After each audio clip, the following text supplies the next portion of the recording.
Já tá Ô, aí, ó. Lina. Oi? Deixa eu ver. Aqui na...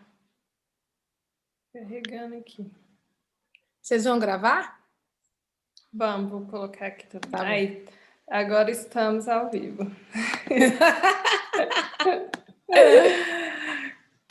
Coisas tecnológicas. Vou mandar o link lá para os meninos.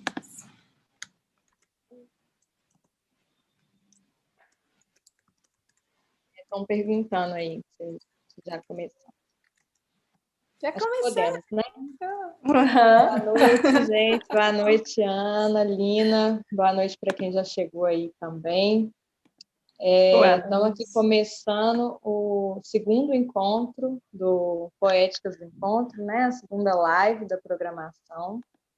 Poéticas do Encontro, ele é um grupo de estudos do Coletivo Nayar, né? Que está se reunindo às quintas-feiras, né, com as mulheres que fizeram a inscrição e foram selecionadas para fazer parte do grupo.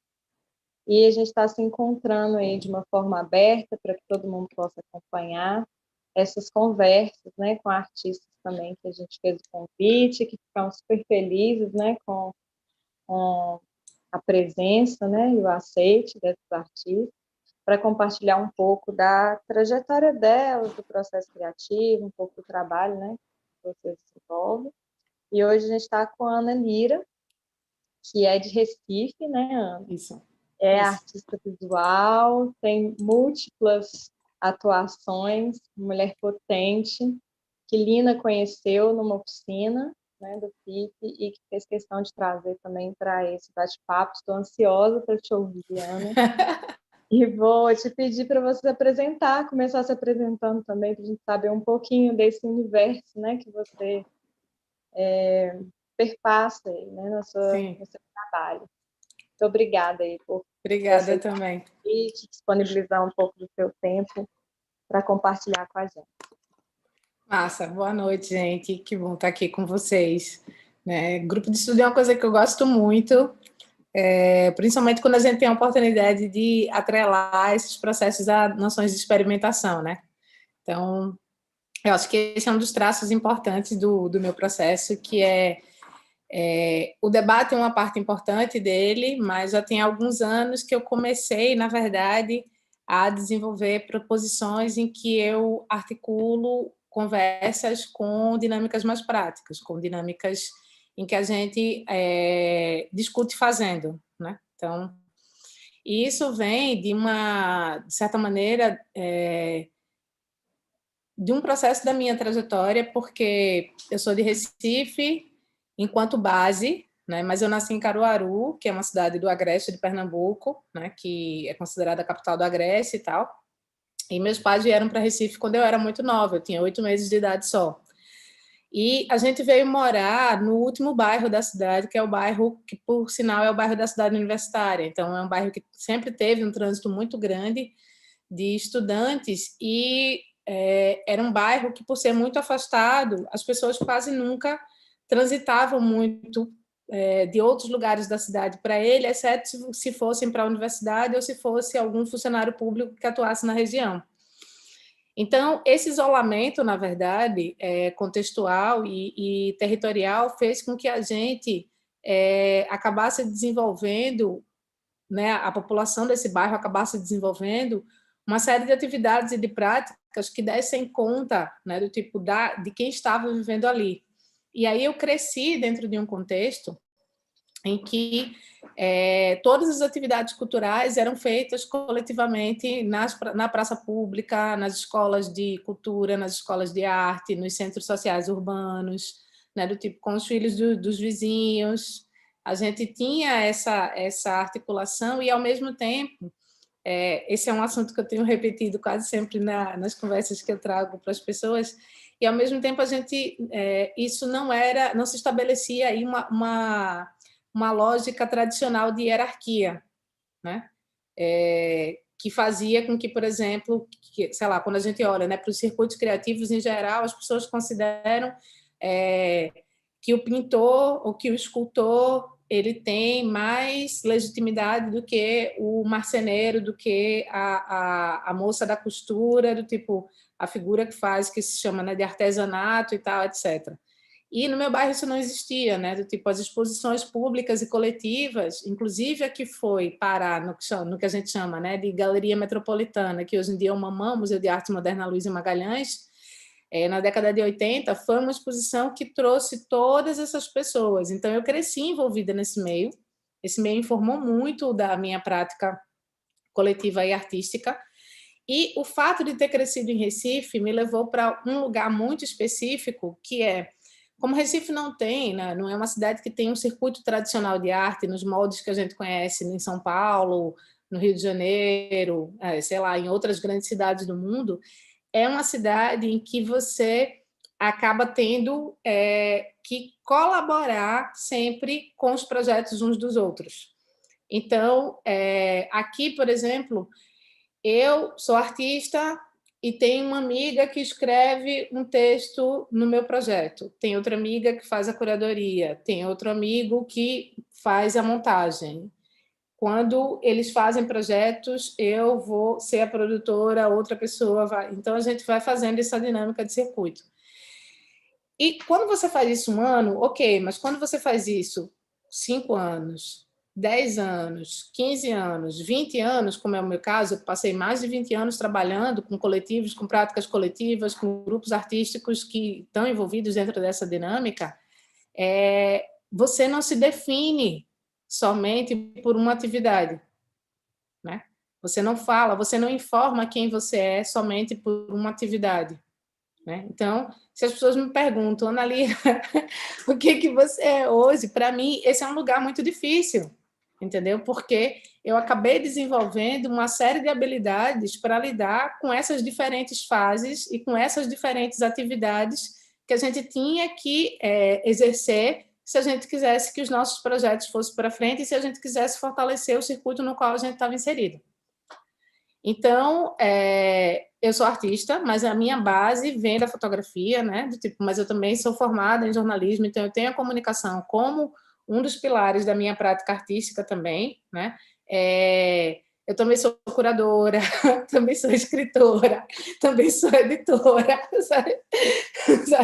Quando você começa a dizer exatamente tudo que você consegue fazer, a gente consegue fazer muitas coisas. Então, por isso, inclusive, muitas coisas bem feitas, porque você faz durante muito tempo, né? E chega uma hora que o próprio circuito te pede, né? Para você, do tipo, elaborar uma ação ou uma habilidade, ou de certa maneira, para você refinar suas habilidades de forma que você oferece as suas dinâmicas da maneira mais articulada possível, né? Então, isso é muito importante para a gente também, assim. Então, durante muito tempo, o que eu fazia? Como eu não queria sair de Recife, porque eu sempre acreditei que que eu precisava fortalecer essa base, né? Existe uma crise, eu acho que, inclusive ontem a gente estava aqui discutindo, né? Teve uma live do Hackbeat que me chamaram assim muito no final de semana para discutir sobre questões dessas práticas de xenofobia e tal, como a xenofobia, enquanto elemento colonial, acaba sendo uma ferramenta de opressão. E aí, uma das coisas que eu falo para todo mundo é que eu não tenho vontade de sair de Recife como base para que a gente não reforce a lógica da escolinha de futebol, sabe assim? Para que a gente não continue achando que a função do Nordeste no Brasil é de ser a escolinha de base do restante do país, sabe? Em que você é do tipo, pega a galera, rala pra caramba para deixar a galera do tipo bem estruturada e bem formulada. Quando essa moçada tá ganhando corpo, aí migra para outro estado, onde existe o recurso que poderia estar sendo investido aqui também, mas não está sendo investido aqui, sabe? Aí quando chega nesse outro estado, a galera com o recurso, unindo com a base que foi construída aqui, essa moçada cresce, aí todo mundo diz, não, cresceu porque foi para São Paulo. Não, amor. Cresceu porque ralou para caramba aqui para aprender todas as habilidades que aprendeu e lá, quando teve o acesso ao recurso, conseguiu desenvolver o trabalho bem feito. Manda esse recurso para cá. Só que como existe essa guerra do processo de compartilhamento de poder, né, que isso é muito forte, existe ainda uma natureza de negação de recursos para determinados lugares em que você vê a galera ralando. Então, quando a gente olha para a geopolítica brasileira como um todo, em termos de ações, a gente vai vendo quais são os circuitos que estão sendo fortalecidos financeiramente e criativamente, e quais circuitos precisam ser fortalecidos, porque já existe uma base cultural e uma base de habilidades muito bem fundamentada, e só precisa ter acesso a esse recurso para produzir resultados melhores do que, inclusive, já produz. Porque quando a gente olha para diversos lugares do país, a gente vê que em diversas cidades do interior, tá entendendo? Assim, em diversos lugares longe das capitais, você tem pessoas, você tem artistas produzindo coisas incríveis, sabe? Com recursos básicos, muitas vezes do tipo atuando no limite da escassez, mas que, por se virarem muito bem, quando eles têm acesso a recursos, eles, tipo, vão embora, sabe? Então, tem um pouco, quando você começa a discutir prática coletiva,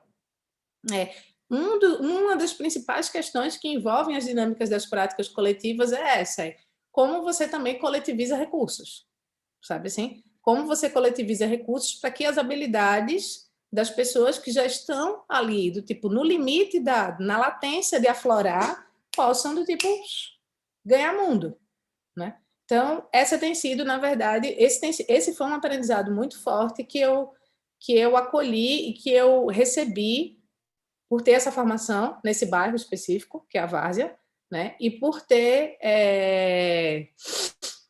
de certa maneira, vivido aqui em Recife com todos esses artistas que trabalhavam muito de forma coletiva, né? Então, tem várias pessoas que hoje têm coletivos fechados ou que têm coletivos de forma mais aberta e trabalham com sistemas de colaboração, que desenvolvem parcerias.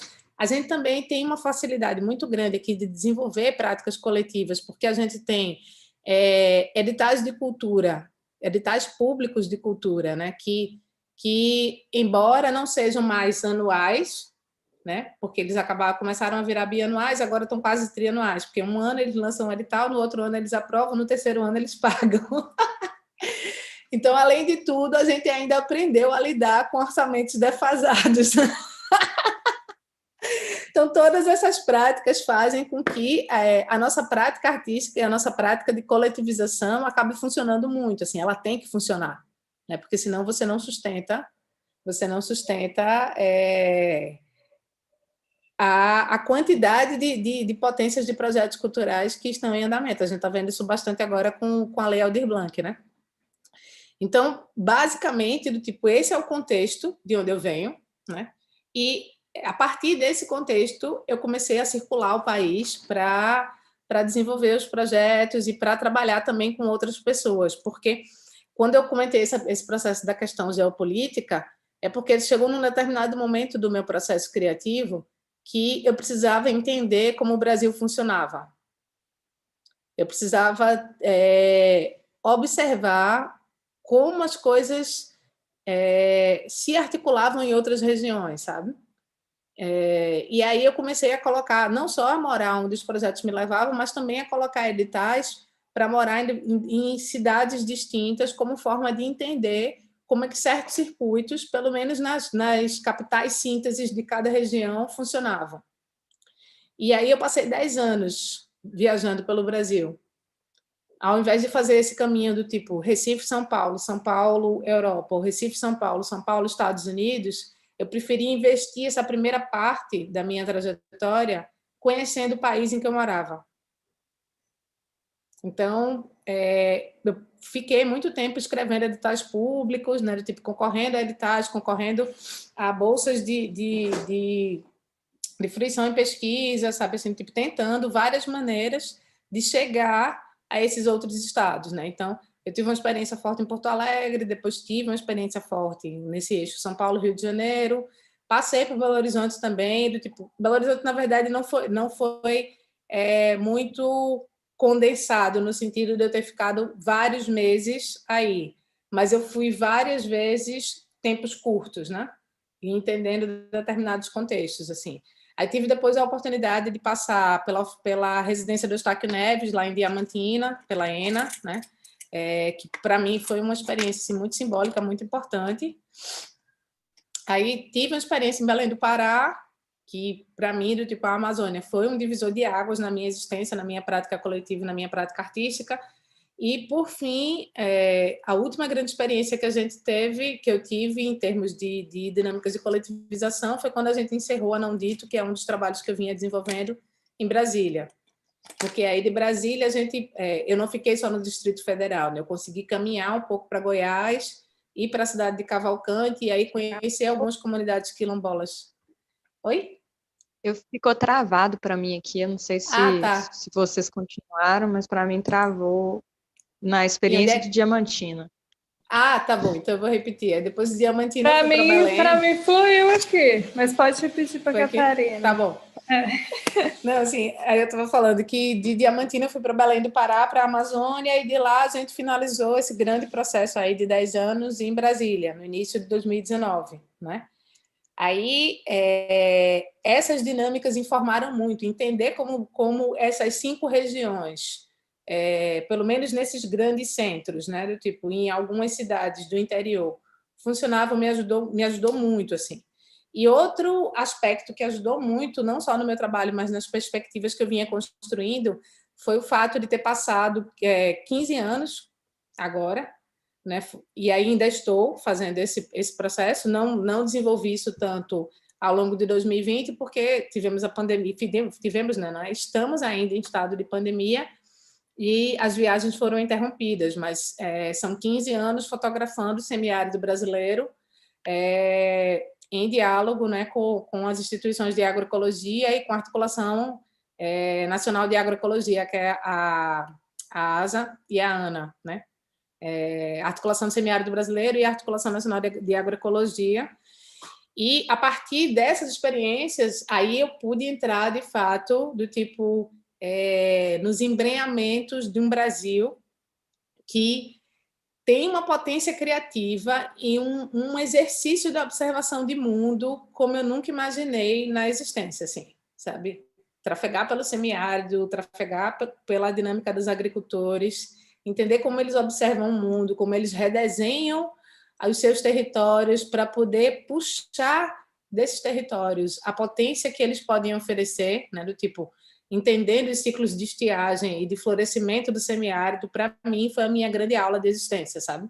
Aí eu digo que, de fato, a minha prática artística, a minha prática e a minha vivência enquanto pessoa, de fato, se transformou, assim. Foi quando eu comecei a entender de verdade o quão potente e forte era esse Brasil que a gente tem nas nossas mãos, entende? É um lugar de poder muito incrível, é um lugar de poder muito articulado. E aí eu vou... Oi. Só uma pergunta, desculpa te interromper. Sim, não, tranquilo, pode interromper. Eu não sei se você ainda vai falar isso, né? Se eu estou adiantando, mas assim, como que é depois de toda essa trajetória, né? O que você retorna com isso de alguma forma para os coletivos, né? Em Recife? Retorna. Sim. Porque é um aprendizado gigante, né? Também entender como que cada polo funciona, como que cada um trabalha, né? O que eu fiz, na verdade, foi articular todos os processos criativos dos meus projetos a práticas educativas. E aí, só que essas práticas educativas, elas não são práticas, como eu disse, somente de falar. O que eu faço em cada projeto é associar esse projeto a uma espécie de laboratório criativo, em que a gente vai dando as oficinas e convidando os artistas para virem participar das oficinas, mas no modo... Eu não entro no modo de eu vou explicar para vocês o que eu faço, sabe? Eu, na verdade, compartilho estratégias e as pessoas do tipo trazem suas próprias estratégias e nesses encontros entre essas estratégias a gente vai desenvolvendo os nossos processos criativos juntos. Tá? Então, eu posso mostrar um projeto específico em que isso funcionou muito bem, assim. Deixa eu abrir só meu portfólio aqui, aí eu compartilho com vocês na tela para vocês entenderem.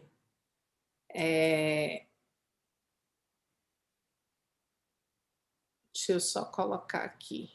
É porque seria massa mostrar alguma coisa do workshop, né? Então, deixa eu baixar essa página, abrir aqui as imagens do workshop e aí eu compartilho a tela do workshop, depois eu compartilho como ficou o trabalho, tá?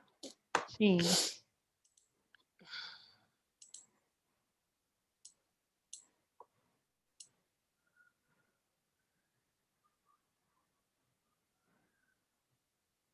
Tá, só um minutinho. Um minutito. Vou repassar uns recados aqui do chat para você, tá, Ana? Tá. Tem uma mulherada linda aqui dando boa noite. A Ju Fontes é uma delas. Não foi minha aluna, mas foi minha colega de workshop em Aracaju. Ela está sendo nossa colega também no grupo com a Maíra Gamarra. E está com a gente também agora. Delícia, bom demais esses encontros. Ju é uma figura.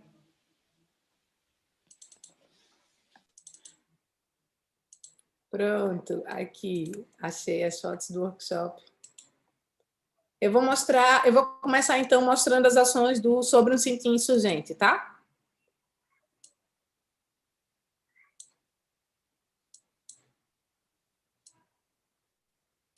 Para vocês terem clareza de como é que a gente foi fazendo isso. Compartilhar a tela.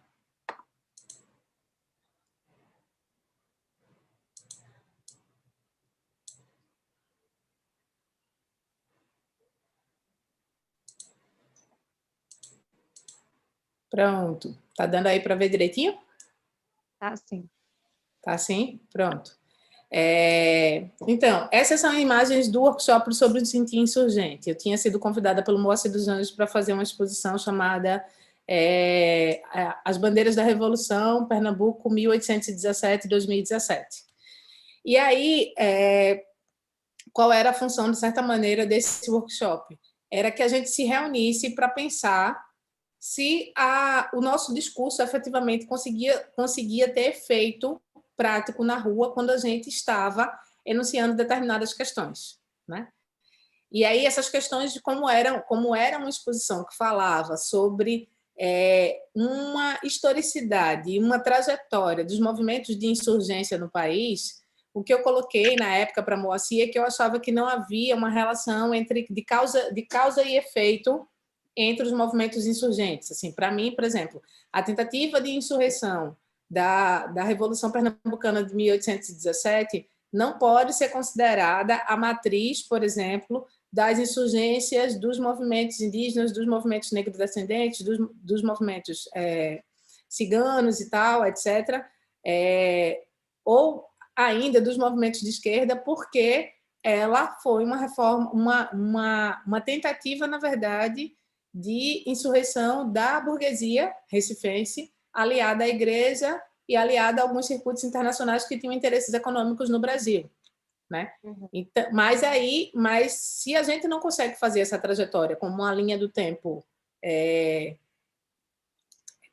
reta, digamos, linear, né? Tipo, né? Linear e tal, e a exposição trazia isso como possibilidade, o que eu trouxe foi, ok, então vamos pensar sobre o que é esse sit-in insurgente? E aí eu batizei o nome do projeto e o nome da obra disso, e o projeto consistia de 3 etapas, na verdade. Uma etapa era a produção da minha própria obra, que ficou na galeria, eu vou mostrar para vocês já já.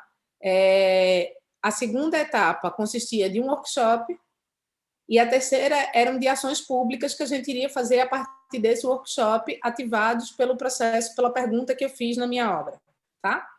Então, essa primeira imagem é uma imagem de um dos primeiros momentos do workshop, em que a gente começou a pensar quem éramos nós. Quem éramos nós dentro desse contexto, né? Quais são as coisas que nos atravessam nessa contextualidade?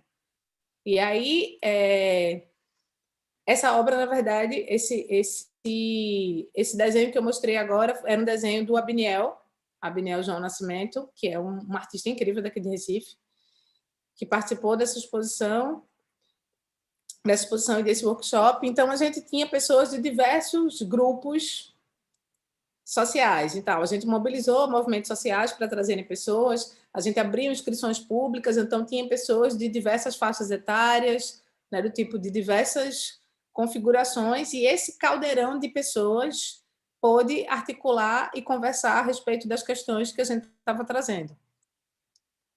Então, deixa eu ir mostrando as fotinhos aí. Foram desses momentos que a gente estava ali nessa articulação. Está indo. Está na mesma foto. Não sei se está indo. Deixa eu ver se ele vai aqui agora. Será que ele pegou só uma? Deixa eu tentar abrir de novo. Antes estava passando. Estava, né? Minha tela ainda está compartilhada? Tá. Tá aqui? Sim. Ok, então vamos lá.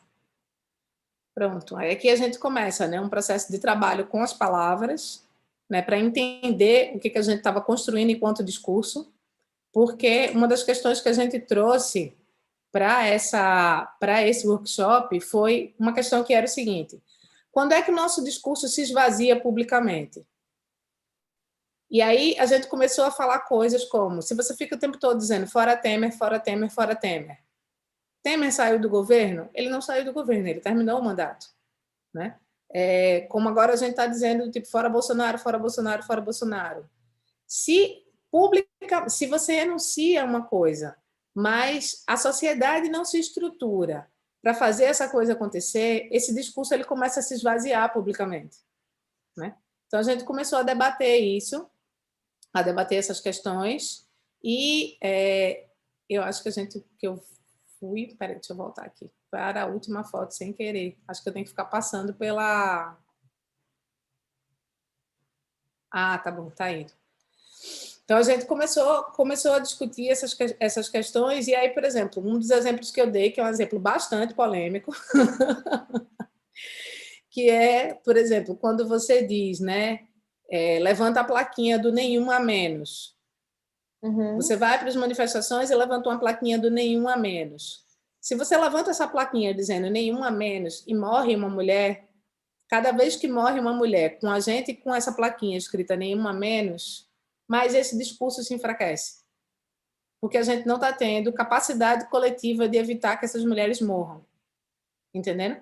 Mas se você usa uma frase, por exemplo, como aquela, né? Somos as netas das bruxas que vocês não conseguiram queimar, você não está falando, você está falando eternamente de um processo de resistência, porque você vai ter sempre um grupo que vai resistir a qualquer tentativa de violência. Então, era uma forma de a gente entender quais eram os discursos que conseguiam se sustentar no espaço público e quais eram os discursos que não conseguiam se sustentar. Quais eram as coisas que a gente elaborava e quando a gente levava para a rua, com o tempo, a população lia, mas ela não filtrava mais, né, em termos de debate. Então, a gente foi fazendo essas experiências, né, com as palavras e produzindo, né, uma série de ações. É interessante isso que você está falando, né? Porque outro dia eu estava ouvindo uma outra artista, né, falando, até também educadora social, eu estava falando justamente disso. Toda vez que morre alguém na quebrada, faz uma camisa com a foto daquela pessoa, o nome daquela pessoa, e ela falando que o trabalho de deixar de ser um rosto na camisa, né, e passar a ocupar outros locais, né, porque aquilo já tinha perdido a força de resistência. Interessante, tá? Porque quando o circuito ele se articula para isso, né? Para esvaziar as possibilidades de você construir efetivamente uma ação mais efetiva. Então, talvez a gente precise não achar que a gente vai ganhar coisa no grito, sabe assim? Precisa fazer mais o trabalho de formiguinha, mais o trabalho de ação do que o trabalho de reação. Eu acho que esse é o grande divisor de águas. Então, por isso que quando eu faço workshops, assim, todos os meus workshops são desse jeito. sabe assim? Eu não faço workshop para ficar falando. Porque falar, todos nós já falamos todos os dias. A gente está aí nas redes sociais bombando o discurso. Eu quero saber quando é que a gente vai fazer. Entendeu? Então, o que eu tenho feito com os artistas é, amigo, você está com uma ideia no seu colinho aqui, eu não estou interessada somente da gente passar 10 anos discutindo a sua ideia, não. Sabe assim? Então, não venha fazer workshop comigo se você só quiser conversar. Sabe? Se quer fazer workshop comigo, entenda que você vai fazer. É para tirar a coisa do papel. Sabe? Então, todos os workshops articulados com todas as obras, eles têm essa função de tirar as ideias do papel. Entendeu? Se é para fazer, se é para falar, se é para enunciar, se é para ir para a rua, a gente vai enunciar e a gente vai para a rua. Então, aqui, por exemplo, foi a Biniel, é esse que está aqui no canto direito, e aí ele estava bordando um tapete, junto com a Nina, que é escrito "A arte não me salvará", porque foi uma das formas que a gente resolveu discutir, né, do tipo, essa ideia das pessoas de que a arte salva os corpos negros. Sabe assim, do tipo, se você é um artista negro, você não tem escrito na sua cara o seu currículo. Você continua sujeito às violências dos processos, independente de quais são os processos. Né? Então, estar atuando no campo artístico alimenta e fortalece subjetividades, porque os corpos negros, tradicionalmente, já têm a prática de construção criativa imbuída no seu existir, né? Mas o circuito da arte não nos salva. Sabe assim? Isso para a gente é muito claro. Nenhum artista negro descendente está salvo do tipo de, sei lá, passar aqui na entrada da rua e sofrer uma violência. Não está salvo, sabe assim? Hoje de manhã, sei lá, eu fui na padaria e aí o tempo que eu parei na padaria, olhando para um lado e para o outro, para decidir o que eu ia levar para casa, o caixa saiu do lugar onde ele estava e já chegou para mim e disse: "Senhora, o que a senhora está procurando?" Sabe assim, tipo, foram 2 minutos. Eu não tive tempo nem de pensar no que eu estava procurando. O cara já estava me perguntando: "O que você está procurando?" E aí eu fui observando que ele não perguntou isso para mais ninguém na padaria. Entendeu? Do tipo, então, ser artista e estar nesse lugar de artista não me salva dessas coisas. Sabe? E aí, Abniel, ele foi muito sucinto nesse processo. E aí, o que foi que ele fez? Ele fez uma performance com esse tapete. Oi? Ah, tá. Ele fez uma performance com esse tapete, né? Que chamava "Quanto Vale o Sangue de Quem?" E quando o tapete... E aí ele fazia, né? Foi uma performance de 3 horas em que ele manipulava uma barra de sangue congelado. Né? Do tipo assim, pensando nas reflexões do que era essa barra de sangue e tal, etc., nesse tapete. E aí, quando esse tapete estava todo ensanguentado e tal, não sei o quê, porque ele ficou marrom mesmo, assim, de sangue dessa arte não me salvará, a gente deixou esse tapete secar e ele foi colocado dentro do espaço expositivo, debaixo do texto da curadoria.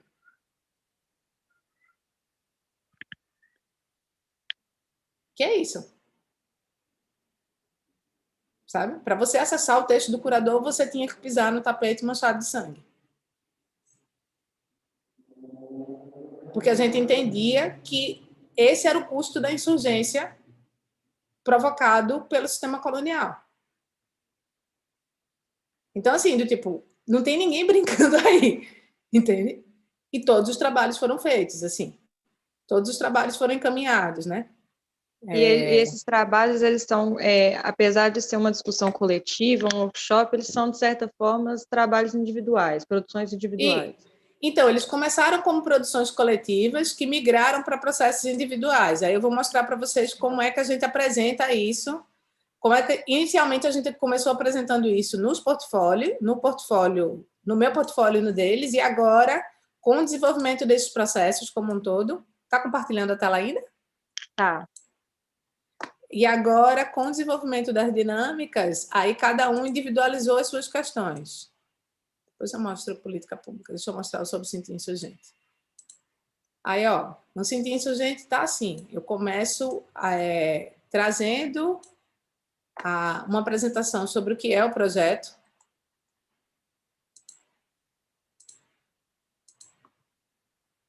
Se eu colocar em tela cheia, não. Tá parado na foto do workshop ainda. Se mudou, tá? Tá. Mudei. Então, peraí. Então, deixa eu interromper o compartilhamento e começar de novo, tá?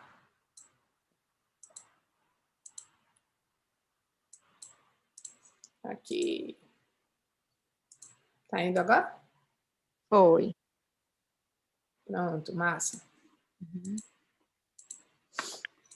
Então, olha só. Aí, eu começo apresentando o que é o projeto, né, dizendo quais foram as ações dele, isso que eu expliquei para vocês.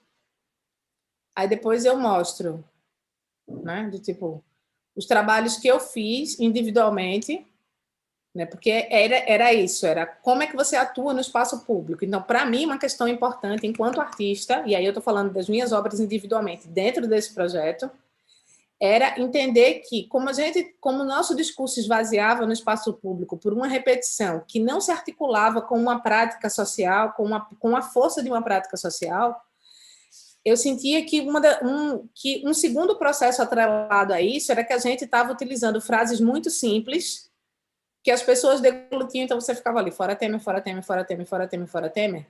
Depois que você repete isso por uma quantidade de meses, ninguém escuta mais.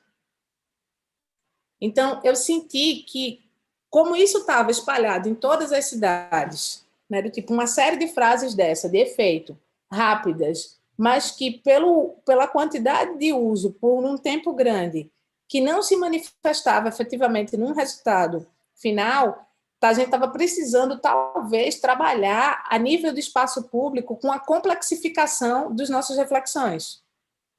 E aí eu parei de acionar o espaço público com afirmações e comecei a acionar o espaço público com perguntas. E com perguntas que não eram tão simples assim. E eu assumi esse processo de complexificar as dinâmicas, entendendo que a população brasileira que anda na rua tem capacidade suficiente de lidar com questões complexas, porque ela produz questões complexas igualmente. Isso só não é escutado. Então, eu comecei a soltar essas perguntas no mundo, assim, do tipo, que elas nos liberam das fronteiras. Que era uma discussão que eu vinha fazendo a partir das vivências de uma série de amigos meus, que são imigrantes africanos, né, do tipo, tentando transitar no Brasil, sabe?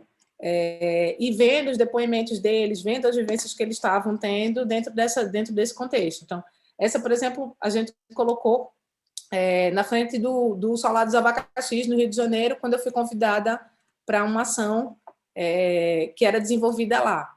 E é sempre, a minha ideia é colocar sempre as perguntas em espaços públicos, né, do tipo, de grande circulação, e eu vou tentando, antes do processo, eu começo a fazer uma série de perguntas para quem está organizando o processo do espaço, para entender como é o ciclo, como é o fluxo de carros, de pedestres, de ônibus, quais são os maiores horários de fluxo, qual é a direção, para eu poder entender aonde a faixa vai ser colocada, qual é o tamanho da faixa, qual é o tamanho da fonte, quais são as cores. Então, eu faço todo um estudo de fluxo do espaço, todo um estudo de trânsito para entender como é que isso vai se articular. Aí ele foi para frente do Solar dos Abacaxis e foi para o catálogo que foi distribuído também já em outra ação, que era o da Nordeste, né?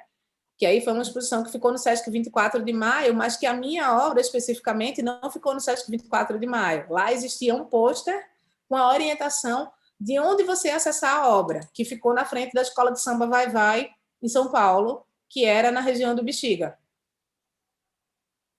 Então, ela ficava quase na esquina, pegando um viaduto grande, né, que tem a descida do Minhocão, que passa por ali, né? E aí eu já coloquei uma outra pergunta, né, que se articulava com essa, né, que elas nos liberam das fronteiras. Aí eu coloquei que cantos nos libertam do destino de servir, que tinha sido a primeira pergunta que eu fiz quando eu comecei a sentir insurgente na frente da Fundação Joaquim Nabuco. E eu achei que aqui era importante estar com essa frase, não só porque era uma escola de samba. Então, escola de samba, você está falando de canto, você está falando do tipo de um samba enredo que aciona uma coletividade, né? E que era importante que a gente refletisse sobre isso. Aí, na frente da Fundação Joaquim Nabuco, ela ficou... A exposição era nessa galeria que está aqui atrás, e eu pedi para pintar esse muro.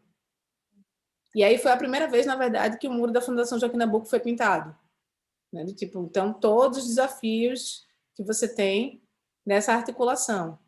Esse já foi na residência da Despina, que era a época da Copa do Mundo, e aí eu precisava pensar numa ação, aí eu andando, né, lá pelo Rio, na época da Copa do Mundo, eu fui vendo que os bares estavam se organizando para a Copa com as bandeiras, né, dos times e tal. Aí eu fiz uma instalação na rua, baseado nesse fluxo, e aí eram 6 bandeiras viradas para um lado, 6 bandeiras viradas para o outro, justamente para pensar nessa coisa do fluxo de pedestres e do fluxo de carros.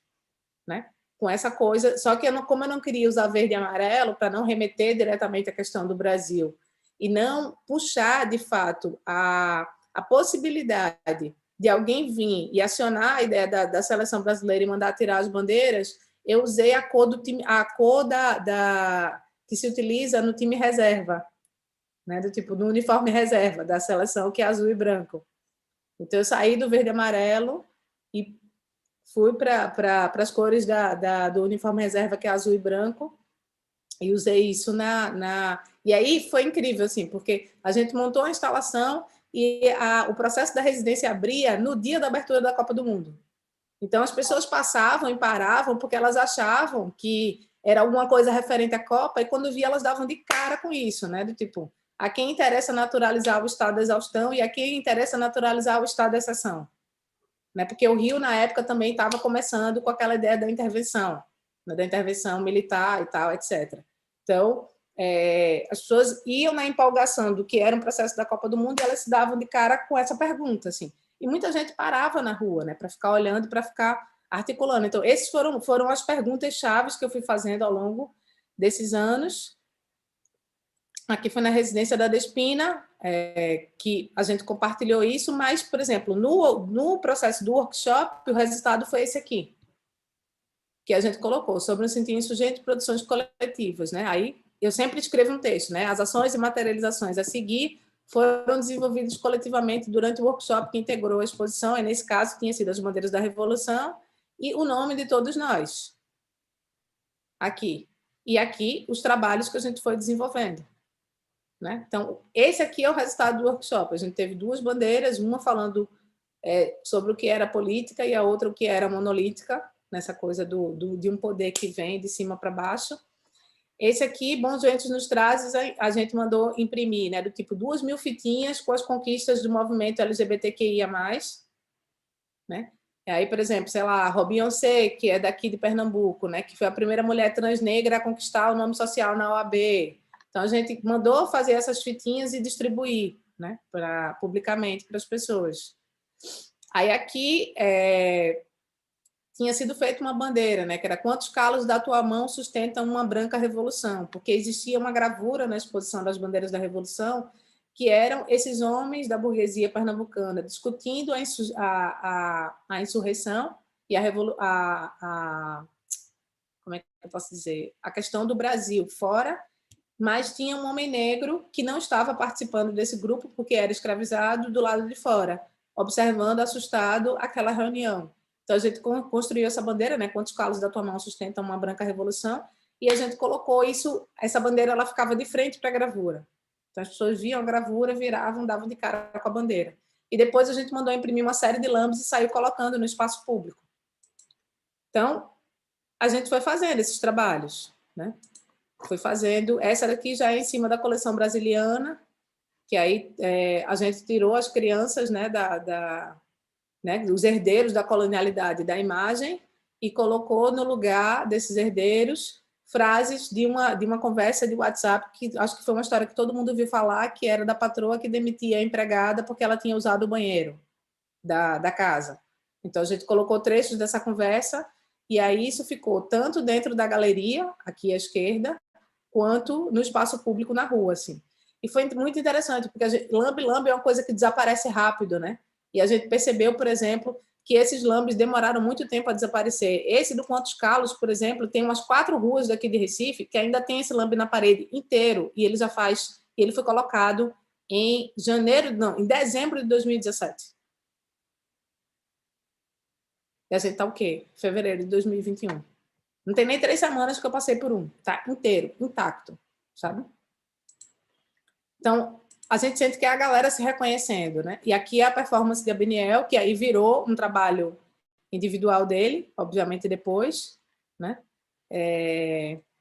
E aqui foi uma ação pública que a gente fez com carimbos, né? Trazendo questões que as pessoas, que a gente entende que esse circuito mais conservador não negocia, né? Eles defendem, por exemplo, o porte de armas e o uso de armas publicamente, a gente não defende. Então, a gente foi discutindo isso aqui, né? Nesse processo. Então, para vocês entenderem basicamente o que como é que funciona um projeto como esse, né? E como é que ele aciona as dinâmicas públicas. Só que esse tipo de projeto não é um tipo de projeto que você faz assim, como um objeto. Você precisa de tempo, você precisa de articulação, você precisa de financiamento. Então, é uma coisa que vem sendo desenvolvida a longo prazo. Eu já fiz em Recife, depois fiz no Rio, aí depois fiz 2 vezes em Recife de novo, tá entendendo aí? Então, todos os meus projetos acabam sendo projetos de longo prazo dentro dessas questões, né? Atualmente, eu estou desenvolvendo o Chama, que aí é um projeto, na verdade, que sai dessa dinâmica de uma articulação política a partir de uma noção tradicional e parte para outros procedimentos que envolvem outras articulações mais conectadas com a questão da vivência dos corpos negro-descendentes e das diásporas negro-descendentes, afro-ameríndias e africanas aqui na América do Sul. Na América como um todo, na verdade, não só na América do Sul, porque a gente pensa na América Central, aí Caribe e tal. Vocês querem perguntar alguma coisa? Porque se deixar, eu vou falar aqui. Eu queria te fazer uma pergunta. Não sei se Lina tem aí nos comentários, Lina. Se tiver, pode trazer. Mas eu queria, porque eu achei interessante assim, você começar a fala que a arte não nos salvará, né? Assim, fazendo essa reflexão, achei incrível. Mas ao decorrer da apresentação do seu trabalho, ele tem sempre essa marca, né, da reflexão das questões sociais Sim. E políticas e tal. E aí eu fiquei curiosa para saber como que você enxerga qual que é essa contribuição da arte nessa reflexão das questões sociais e políticas, etc. É porque eu não acredito que a contribuição seja da arte. Entende? Essa é a questão. Eu acho que a contribuição é nossa. Se a gente não se mover, nenhum campo se move. Sim, sim. Entende? Sabe assim? Não, a gente não passou a fazer isso por conta do circuito artístico, de certa forma. A gente faz isso porque é importante para a gente, enquanto seres e enquanto coletividades, trabalhar processos criativos e trabalhar as nossas subjetividades, o nosso campo sensorial, como forma de liberar as coisas que nos inquietam. Sim. Certo? E aí, o que eu sinto... Mas você acredita que essa expressão, esse processo, que é uma necessidade humana, vamos falar assim, de certa forma, ela atinge ou dispara uma reflexão no outro também? Eu acho que qualquer coisa que você faz em relação articula uma reflexão com quem você está lidando, trabalhando, interagindo, entende? Eu estou tentando te falar que não é uma questão específica do circuito da arte, porque para diversas comunidades dos povos ameríndios, diversas comunidades dos povos ciganos, dos povos negros, dos povos andinos e tal, essa palavra arte e a palavra artista não existe. E não é por causa disso que eles deixam de produzir seus circuitos criativos. Compreende? O campo da arte ele é um campo que ele se organiza a partir da noção da noção e do embasamento produzido pelo sistema moderno.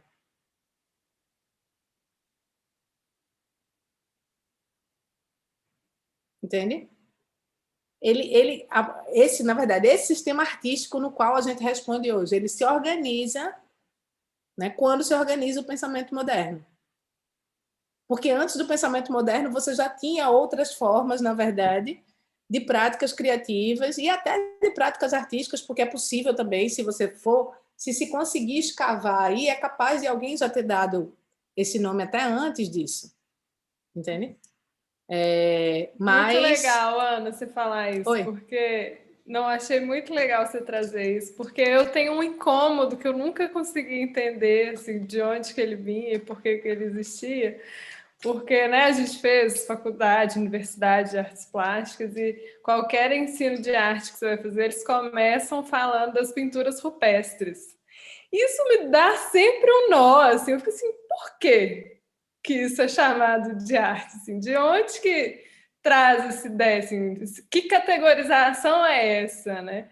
E eu não entendi muito bem, assim, como agora que você falou, eu entendi.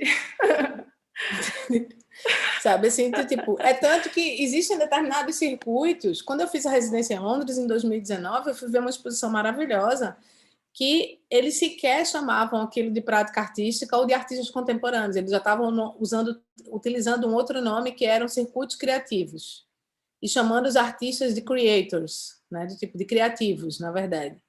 Porque você tinha tanto... Você voltava um pouco para o que eu comecei na minha fala dizendo, assim, você tinha tanto um circuito que estava elaborado ali a partir da noção de arte contemporânea, né? Como você tinha do tipo, sei lá, o cara que era operador de som que trabalhava junto com Bob Marley, tá entendendo assim? E o curador da exposição entendia que esse cara que estava ali operando o som junto com Bob Marley no processo de ser seletor, ele era um criativo também,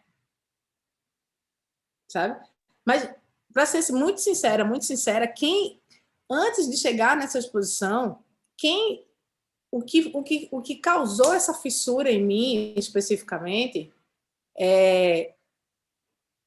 por talvez ter reavivado de maneira tão intensa essa formação que eu tive na minha infância e na minha adolescência, foi uma vez que eu fui ver uma exposição no Sesc, não lembro se foi no Sesc Pinheiros, mas foi num dos Sescs de São Paulo, que era uma exposição também curada pelo Moacir dos Anjos, mas que trabalhava somente com artefatos indígenas.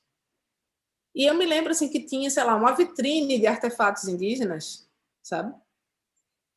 E que eu parei diante dessa vitrine que só tinham cocais, que só tinha do tipo braceletes e tal, etc. E eu fazia, meu Deus, como é que alguém é capaz de dizer, sabe assim, que não existe criação aqui? Como é que alguém é capaz de dizer que não existe criação aqui? Eu olhava para aquela organização daquela palheta de cores, sabe assim, do tipo, para a qualidade da tessitura que se dava nas amarrações, sabe assim. Eu olhava para todo o processo do fazer, que muitas vezes é feito ali no quintal, sabe assim, do tipo, sabe? No quintal, com as comunidades conversando e tal, etc. E você vê aquele resultado e você fala, uau.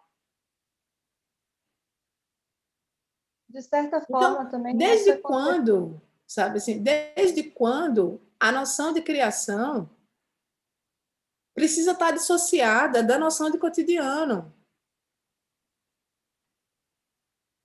Isso é uma criação do pensamento moderno, gente. Sim. Como uma forma de transformar, talvez, vai saber lá quantas intenções existem, mas uma que eu vejo é como uma forma de transformar determinadas expressões artísticas num produto específico para ser vendido e outras não. Sabe? Mas diante daquela exposição, diante daqueles artefatos, diante da qualidade daquele fazer, que é um fazer cotidiano, que é um fazer que não está... Tinha alguém ligou para mim aqui, quase interrompeu o meu... Diante da qualidade desse fazer e tudo mais, assim, era impossível para mim não olhar para aquilo ali e não reavivar toda a minha memória de infância, sabe? Assim, toda a minha memória de adolescência, me lembrar das práticas criativas no qual eu fui criada, me lembrar das práticas criativas das pessoas que trafegaram na minha casa e entender que sim, sabe? Assim, o processo criativo, ele está no cotidiano. Ele não está deslocado do cotidiano, sabe? E aí a pergunta é, quem cortou esse elo? Quem cortou esse elo e por que cortou? Quais são as intenções desse sistema que corta esse elo? Que faz com que determinadas comunidades, grupos e culturas passem a ser deslegitimados na sua prática criativa e outras não. Entende? É uma hierarquia, inclusive, que colabora com essa ideia do colonial, né? Da colonialidade. Não só da colonialidade, mas... Sim, não só da colonialidade, mas também é uma ideia que começa, na verdade, a desrespeitar a noção coletiva que a gente tem de desenvolvimento das nossas redes de criação. Sim. Entende? Então, por exemplo, sei lá, se a gente voltar lá no Sentir Insurgente, se você observar, foram obras que eu fiz como artista, mas que no momento de acreditar a obra, eu sempre acredito o meu nome junto com o do assistente. Sabe? Só existiu um caso em que essa obra não foi acreditada junto com quem fez o processo junto comigo, né? Que foi no caso do Solar dos Abacaxis, porque o Vaval, que era o pintor letrista, não quis. Ele não quis que o nome dele tivesse presente porque ele achou que isso não era importante para ele. Sabe assim? Ele disse, não, estou só prestando um serviço para você, não quero ser acreditado por nada, não. Sabe assim? E aí também vem uma outra camada desse processo, que é você entender que em determinados contextos você está desenvolvendo dinâmicas que levam para reflexões políticas que as pessoas que estão trabalhando com você talvez não queiram assinar junto.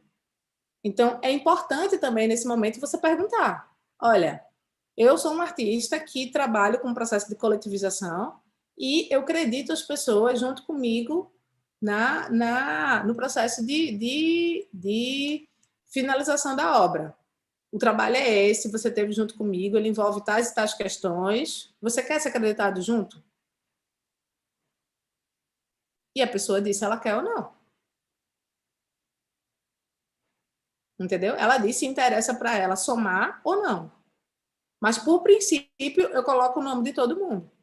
E tenho trabalhado cada vez mais com noções que não envolvem questões hierárquicas. Sabe assim, que não envolvem do tipo... Na ficha técnica do projeto, sabe assim, do tipo, não tem essa coisa de presidente da instituição, curador, artista, sabe assim, tipo, não, eu faço uma ficha técnica inteira com o nome de todo mundo em ordem alfabética e ninguém sabe ali quem é a faxineira, quem é o pintor, quem é o curador, quem é a artista, quem fez o educativo. Porque, para mim, todas essas instâncias trabalham juntas para que esse processo criativo funcione. Então, para mim, isso é importante enquanto prática colaborativa. Sabe? Eu sou desafiada em alguns lugares, em alguns momentos, e em outros momentos, não. Entende? Mas tenho tentado, na medida do possível, que as coisas funcionem com o máximo de respeito necessário. Às vezes a gente perde, às vezes a gente não consegue. Sabe assim? Mas, pelo menos por princípio, por intenção imediata, é nesse lugar que eu tento trafegar, compreende? Sim.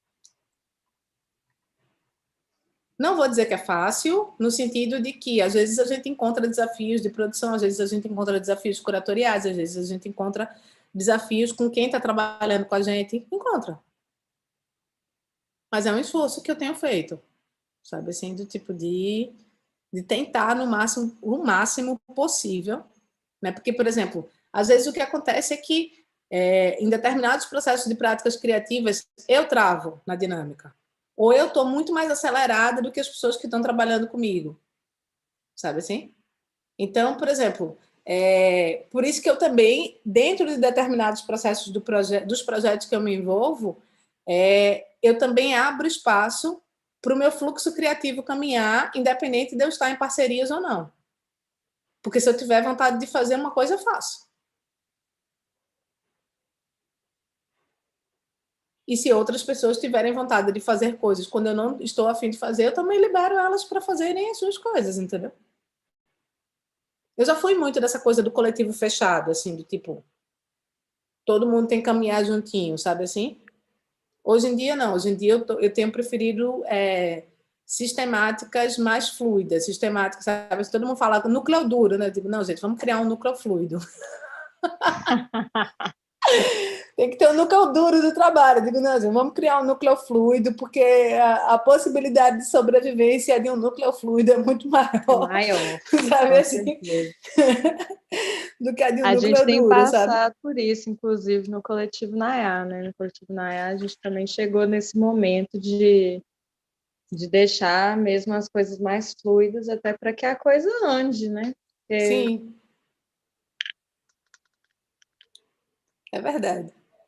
Porque é isso, assim, você não tem como garantir. Se você está ali num processo de longo prazo, com 3, 4 pessoas, você não tem como garantir que o fluxo de todo mundo e que os tempos de todo mundo, que as sinergias e que as energias de todo mundo vão caminhar no mesmo patamar, gente. Isso é muita ilusão, entendeu? Uhum. Sabe? É muita ilusão. Sim, vão ter momentos que vai dar para todo mundo andar junto, em outros cada uma vai por si só, né? Vai ter momentos que você vai querer fazer seu trabalho para você. Uhum. Que você não está afim de coletivizar. Que aquilo é importante para você desenvolver uma etapa do seu processo que mais tarde pode coletivizar com o grupo que você está ou coletivizar com outras pessoas, sabe? Então, eu acho que isso é importante para a gente articular, assim, sabe? Por exemplo, Maíra, que está com vocês no Nayá, a gente teve um coletivo juntas. Em 2012, 2013, a gente fazia parte do site de fotografia. E eu fui a primeira pessoa a sair, depois de 2 anos. Entendeu? Sabe assim? A gente teve lá junto nos processos e tal, não sei o quê. Em determinado momento eu achei que não, gente, não estou mais fluindo no mesmo... A gente não... Esse contexto aqui não está mais fluindo num lugar para onde eu quero ir, sabe assim? Elas queriam, de fato, montar um coletivo mais amalgamado e eu queria só ter o blog mesmo como lugar de fruição do pensamento, sabe assim? E uma das integrantes perguntou se eu estava sentindo que eu estava em harmonia com o grupo, eu falei que não, a gente se reuniu e eu falei, tipo assim, ó, tô saindo, sabe? E foi muito engraçado, assim, porque antes de sair eu escrevi um texto chamado O Exercício de Descoletivizar. Que era uma coisa muito difícil para mim, porque eu tinha passado 20 anos trabalhando em coletivos, sabe assim? E aí, quem me deu força, na verdade, para fazer isso foi um texto que eu li sobre os processos do Tibete, sobre as dinâmicas de fortalecimento do Tibete, no momento em que o Tibete entra em conflito, né, com a China, pelas dinâmicas territoriais lá, né? Então, esse texto ele fala do tipo assim que os tibetanos descoletivizaram o ativismo, então eles descoletivizaram a ação pública coletiva e começaram a fortalecer o coletivo a partir dos processos individuais. Então, como é que isso funcionava? Você não vai mais para o espaço público levando bandeirinha para você não tomar bomba, tiro, porrada e bomba, mas aí você dentro de casa come comida tibetana, você cozinha comida tibetana, você ensina os seus filhos a fazer comida tibetana, você veste roupas tibetanas, você canta música tibetana e tal. Quando isso começou a acontecer, eu falei, bicho, isso é genial. Porque você está fortalecendo outras possibilidades de articulação desse coletivo sem necessariamente estar no espaço público.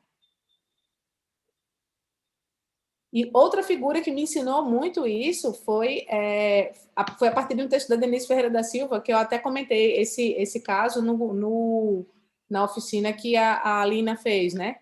Que a Denise escreve sobre o trabalho de uma fotógrafa que é a Yasmina Sabah, que ela era uma fotógrafa que trabalhava num campo de refugiados libaneses na Síria. Não, ou é um campo de refugiados? Não, exatamente.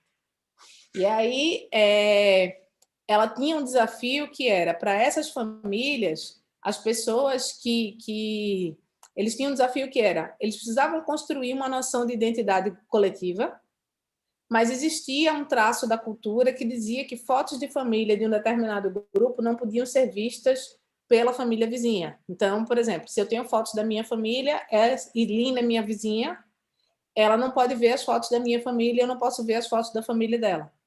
Porque essas fotos de família trazem elementos que são muito íntimos para essas pessoas. E aí, Yasmin Sabá trazia uma reflexão que era como tornar visível sem tornar público. Sabe? Então, do tipo assim, como é que você torna visível um processo coletivo sem expor? E que eu acho que para a gente é a grande chave do momento, tá entendendo o que é? Como é que a gente se fortalece coletivamente sem se expor a situações de violência?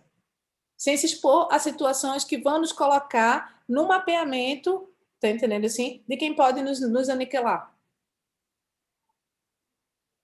E aí, esse texto, né, do tipo assim, sobre o processo de resistência do Tibete, me ensinou pra caramba. Nesse dia, eu perdi o medo. Eu perdi o medo do tipo de não ser considerada uma artista que trabalhava com processos coletivos por não estar amalgamada num coletivo único por 20 anos. Sabe assim? Eu perdi o medo. Eu perdi o medo porque eu entendi, por exemplo, que se eu considerava que a minha descendência negro-descendente, a minha descendência ameríndia, sabe assim, do tipo, precisava ser fortalecida, eu podia fortalecer isso nos workshops, nas conversas que eu tinha, do tipo assim, ao mandar, do tipo assim, sei lá, uma seleção de músicas, sabe assim, para as minhas amigas negro-descendentes escutarem. Sabe? Nesse dia especificamente, do tipo, foi muito louco, assim, porque quando eu terminei de ler esse texto, a primeira coisa que eu fiz foi do tipo, rastrear todas as bandas e todas as músicas negro-descendentes que a gente ouvia na infância e na adolescência em casa, que a gente parou de ouvir depois que meus pais se separaram, e todo dia, quando eu estava trabalhando, eu ligava o play e deixava lá minha mãe escutando, minha irmã escutando, a vizinhança escutando. Sabe assim, do tipo... Né? E a gente tem que entender que a gente precisa fazer isso porque a colonialidade faz o oposto, assim, do tipo, essa semana eu estava, sei lá, depois de 10 Ubers ouvindo, sei lá, música a choradeira das dores de cotovelo, de uma série de grupos sertanejos, eu falei, bicho, não dá mais, não tem mulher que sobreviva, tá entendendo assim? Sabe assim? Aí esse boy dizendo, se você me deixar, do tipo assim, eu vou morrer, entendeu? Porque, no fundo, quem morre é a gente. Sabe? Não dá mais. Sabe assim, no quarto motorista já estava, meu amor, por favor, desliga esse rádio. Sabe? E aí tu imagina o que é essa população dentro desses carros o dia inteiro, ouvindo do tipo, ô Rita, sabe assim, tipo, volta desgramada, ô Rita, que eu perdoo a facada, sabe assim, tipo, o que é você ouvir uma música que pode parecer divertida, mas que na real é uma naturalização da violência. Isso tem um impacto na coletividade, gente. Ana, sabe? Vou trazer uns comentários aqui que tá bem legal nesse assunto da conversa. A Ana Paula falou aqui que ela acha que é preciso aceitar a nossa mudança e a mudança do outro, que nem sempre convergem. Então, é preciso respeitosamente aceitar as divergências e seguir os caminhos que podem se encontrar ou não depois. Sim. Isso é o bonito dos processos, né? Que é a liberdade do voo junto e ou separado. E é disso que a gente está falando, né? Quando a gente fala de coletividade, a gente está falando de um monte de divergências, né? E aceitar e entender elas talvez seja o mais importante dos processos, né? A Maria Blandina Blanda está com a gente também, ela está aqui muito grata por ter escolhido estar aqui na live, falou que te conhecer sempre foi uma necessidade, que é um princípio, intenção imediata e mediação vital. Oh. Nossa! A Ju também te elogiando, que você é uma mulher muito cabulosa, que não tem como ser fã. Não tem como não ser fã.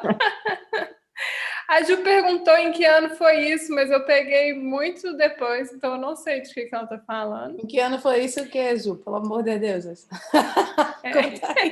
Vai ter que comentar de novo. Acho que era na hora que você estava falando sobre os trabalhos, apresentando o trabalho, não? Não, eu acho, tenho a sensação de que foi de um trabalho que você citou que não usava o termo arte, que usava processos criativos. Ah, tá. Isso foi em Londres em 2019. Depois a Ju São em Londres em 2019. E minha mãe está aqui também comentando, a Vânia. Que linda. E ela falou sobre a categoria... Quando a gente estava falando, né, sobre a categorização, colocar como arte, né, colocar processos sensíveis como arte, ela falou assim, e a categoria de arte engajada? Também tem essa polêmica, Sim. como se fosse possível desengajar. E lembrou Paulo Freire. Então, na verdade, eu tenho refletido muito sobre isso, porque, na verdade, existia um processo comigo que foi... Quando eu mudei, né, do tipo do Cindy Insurgente para o Chama, eu mudei porque eu senti que eu passei muito tempo respondendo questões que eram da formação do meu pai e do meu avô, né, do tipo dessa formação política tradicional que eles traziam por terem sido perseguidos na ditadura militar, e que eu achava que com esse projeto eu tinha esgotado o meu desejo mesmo de discutir sobre isso, porque eu creio que, sei lá, quando eu comecei a ler, não só a ler a Denise Ferreira da Silva, mas a entender do tipo determinados contextos nessa residência do Rio, da Despina e tudo mais, e né, do tipo dessa virada efetivamente aí dos governos entre 2017 e 2018, eu entendi aonde estava a fissura dos movimentos de esquerda, sabe assim, eu entendi aonde ele não respondia mais às minhas questões, e eu entendi que eu precisava ampliar esse lugar para um outro processo, né, que não dava mais, por exemplo, para sustentar as nossas narrativas na dor, por exemplo, entende? Então, para mim, foi muito... Eu acho importante do tipo a gente refletir uma dinâmica que eu acho que não se resolve porque... Como é que eu posso dizer? Talvez eu pense hoje numa outra noção de engajamento. E aí talvez eu possa dar um exemplo de por que isso aconteceu. Eu fui entrevistada há uns 2 anos, mais ou menos, eu fui entrevistada por uma jornalista da Alemanha, que era negro-descendente também, assim, para uma revista que eles iam publicar lá. E, nesse momento da entrevista, quando ela me manda o texto final para eu ler, ela dizia que o meu trabalho ajudava a dar voz a pessoas marginalizadas. E eu disse a ela, pelo amor de Deus, tire isso. Primeiro porque eu não entendo que existe ninguém sem voz. E eu não acredito que o meu trabalho está viabilizando nada que essas pessoas já não estejam tentando viabilizar por si próprias, sabe assim? Hoje em dia, do tipo assim, eu acho que a principal ruptura que eu produzi nos processos foi a ruptura de acreditar que eu poderia ser representante de alguém. Não é sobre representar. Não é mais sobre representar. Representar é um processo que está alocado, de fato, nesse pensamento moderno, que eu não sinto que faça mais sentido para mim. Entende? Então, eu não acredito mais nessa noção de representação. A segunda coisa que eu acho que é importante produzir em termos de discussão é que quando você está o tempo todo chamando as pessoas de marginalizadas, os povos marginalizados, as minorias, você entra dentro de uma lógica de não permitir que essas pessoas existam para além dessa palavra. Que é o que acontece, por exemplo, com todas as populações negras que vieram para o Brasil, que são chamadas até hoje de escravos. ninguém consegue olhar para essas populações negras e pensar na diversidade, na pluralidade do que elas eram enquanto povos, enquanto subjetividades, enquanto sistemas econômicos, enquanto sistemas políticos, sabe assim? Ninguém olha para isso, ninguém faz essa leitura, ninguém pesquisa sobre isso, ninguém quer entender esse amálgama. Elas estão blocadas, completamente blocadas na história do país como escravos, ponto, assim. Tipo, colocaram isso numa caixa e isso fez sentido para mim como um lugar onde a gente não deveria mais pisar quando eu estava na comissão, na verdade, do Prêmio Eduardo Souza de Artes Visuais, e que eu vi a pintura do Zacarias Wegener, que ele pintava um mercado de pessoas escravizadas aqui em Recife, que era localizado na Rua do Bom Jesus, e que nessa pintura, tipo assim, os colonos, os feitores, os negociantes de escravos, eles tinham formas físicas, tinham cor, tinham, sabe assim? Mas nessa pintura específica, os corpos das pessoas escravizadas estavam no fundo da tela como uma grande massa preta. Elas eram era uma massa preta que você não conseguia definir, que você não conseguia enxergar, você não enxergava nada para além de uma massa preta. E aí eu comecei a entender que essas palavras, escravos, marginalizados, minorias, elas neutralizam qualquer possibilidade de subjetividade, de individualidade, de existência, sabe assim, do tipo de potências, de camadas, de entrelinhas que esses grupos possam ter. E aí eu comecei a perguntar para os artistas, não só que faziam arte política e arte engajada nesses moldes tradicionais, de tipo assim, como é que esses corpos, esses povos, essas culturas iam respirar se elas continuassem sendo chamadas desse jeito? Sabe? Para mim não faz sentido. Então, outra ruptura que eu produzi no meu trabalho a partir disso foi que eu tentei deixar de trabalhar, né, do tipo, com o que eu não conhecia e com quem eu não conhecia, e comecei a tentar entender o que significava trabalhar com as comunidades das quais eu pertenço. Por quê? Porque eu venho de uma tradição da fotografia, que é a fotografia documental, que ela sempre considera o fotografado o outro, chama o fotografado de objeto, né? De tipo assim, e para além da imagem, quase nunca as pessoas se importam com o que vai acontecer com aquelas pessoas que são fotografadas depois que elas são fotografadas. Então, por exemplo, depois de ver tantas críticas, né, do tipo das pessoas que eram fotografadas, acerca dos trabalhos dos fotógrafos, que em tese achavam que estavam ali representando e salvando essas pessoas, eu comecei a me perguntar do tipo, será que eu fotografaria as mulheres pedreiras do semiárido pernambucano, que eu continuo trabalhando, porque foi um projeto que eu iniciei em 2015, né, do tipo, a gente está encerrando esse projeto agora, né? Será que eu fotografaria essas mulheres da mesma forma que eu fotografo as minhas amigas? Que são negras, que são ameríndias, que são DJs, que são artistas?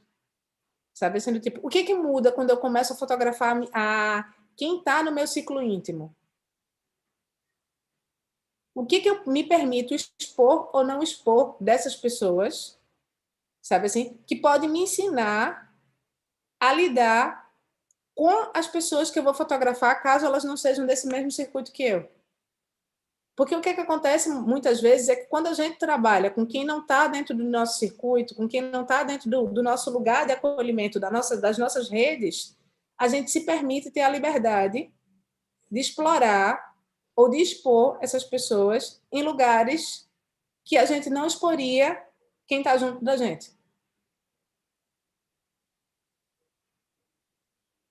Sabe? Então, por exemplo, elaborar narrativamente determinados aspectos do Chama, hoje, para mim, é trabalhar esse lugar.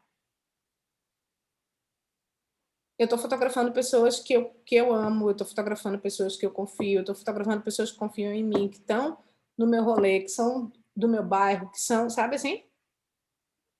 E aí, a ética que eu desenvolvo para lidar com elas, sabe assim, tipo, e como quem eu estou fotografando não vão ser pessoas que, de tipo, eu cheguei lá, fotografei, eu nunca mais vou ver na minha vida, é a figura que eu vou ver, do tipo, no rolê daqui a uma semana, sabe assim? É a figura que vai vir na minha casa tomar um café. Esses limites estão sendo testados. E estão sendo testados juntos, no diálogo aqui, ó.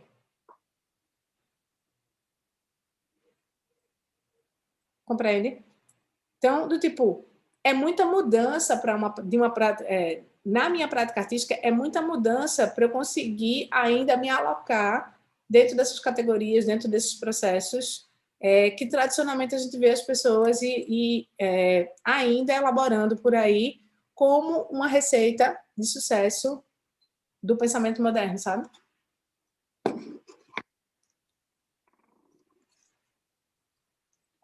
É isso. Me veio um outro... Está sendo incrível te ouvir.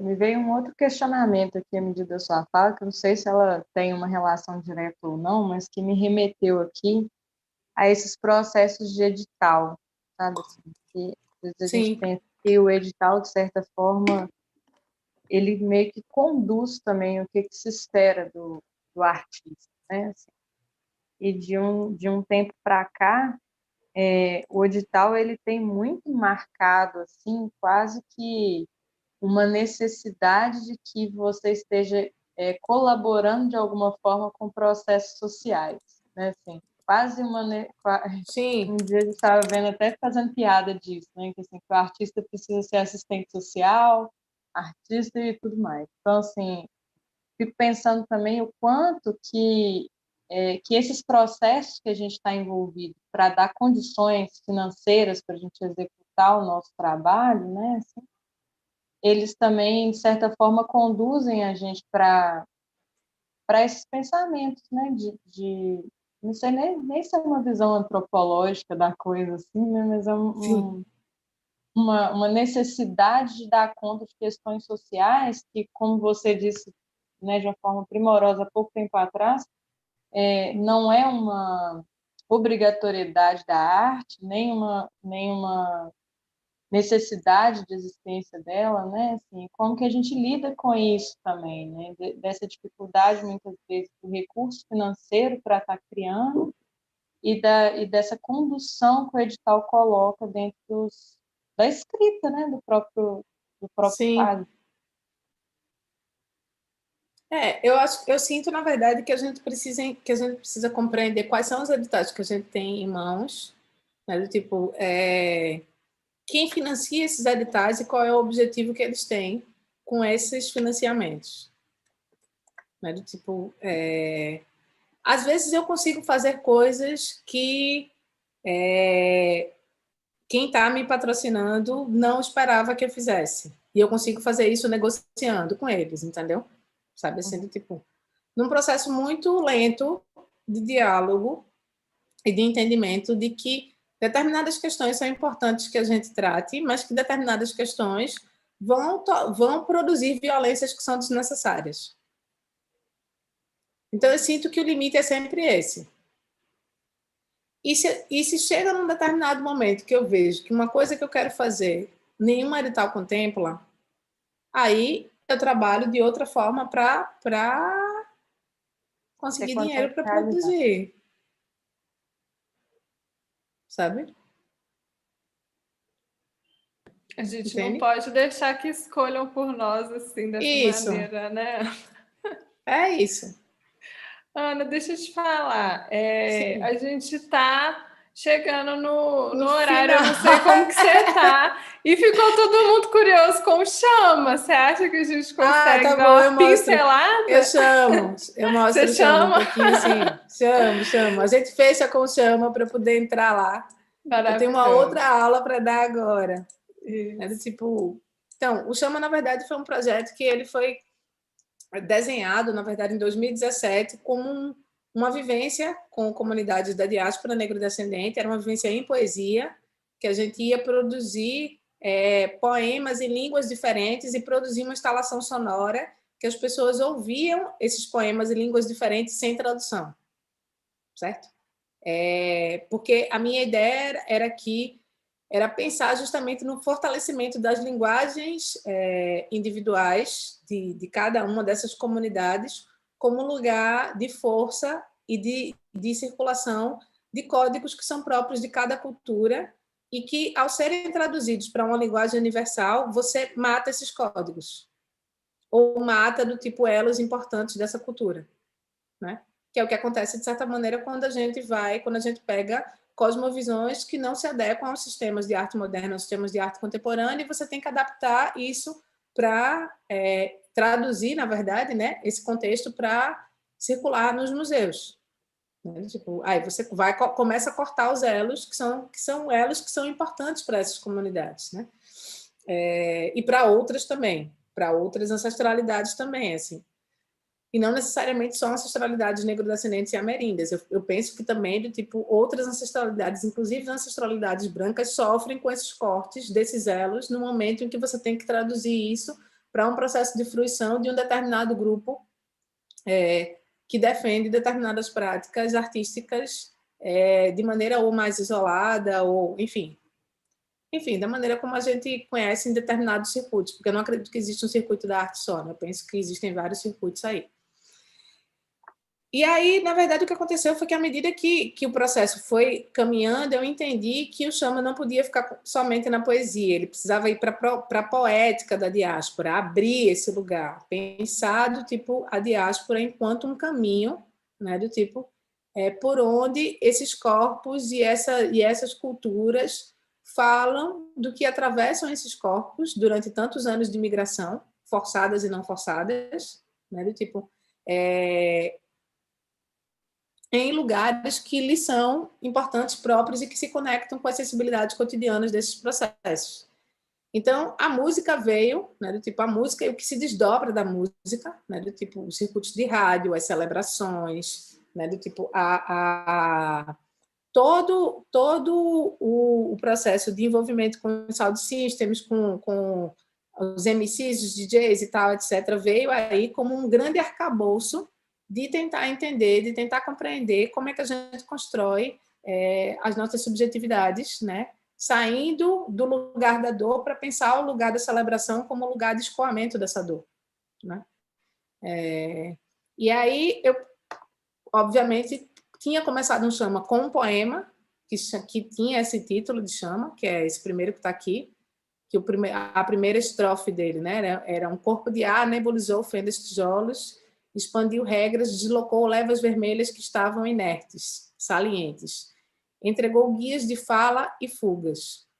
Aí ele começa desse jeito e termina dizendo um corpo de ar pulverizou sementes ganas, que é essa ideia de você pulverizar força e energia, né, do tipo para que essas coisas aconteçam.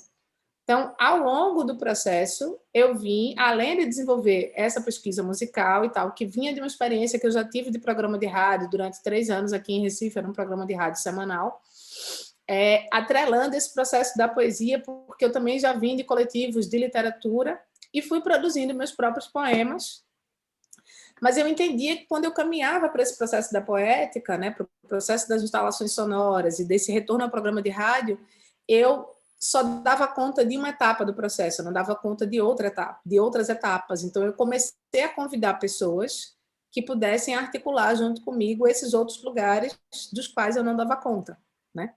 Então, a gente acabou sendo convidado logo de cara, quando eu estava no processo de elaboração do projeto, convivendo em Londres com uma série de questões dessa diáspora, que me ajudou a ampliar a reflexão acerca das próprias diásporas que existem no Brasil.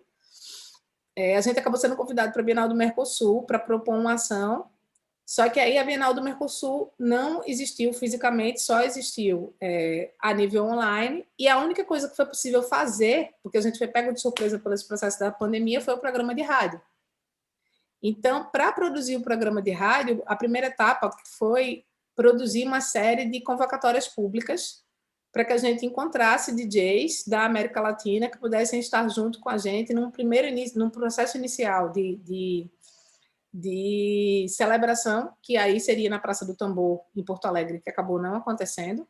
Então, a gente fez uma primeira convocatória, que era para DJs da América Latina como um todo, e a gente teve o desafio de tentar encontrar essas DJs. Depois disso, por questões financeiras, a Bienal do Mercosul disse que a gente não tinha condições de andar com isso. A gente passou para DJs só da América do Sul, e aí poderiam ser DJs negro-descendentes ou DJs de outras diásporas que residissem na América do Sul.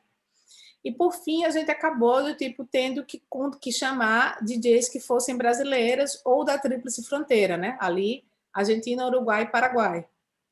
E aí, nesse processo, é como se em 6 meses de trabalho eu tivesse acelerado um processo de discussão de quase 3 anos no projeto.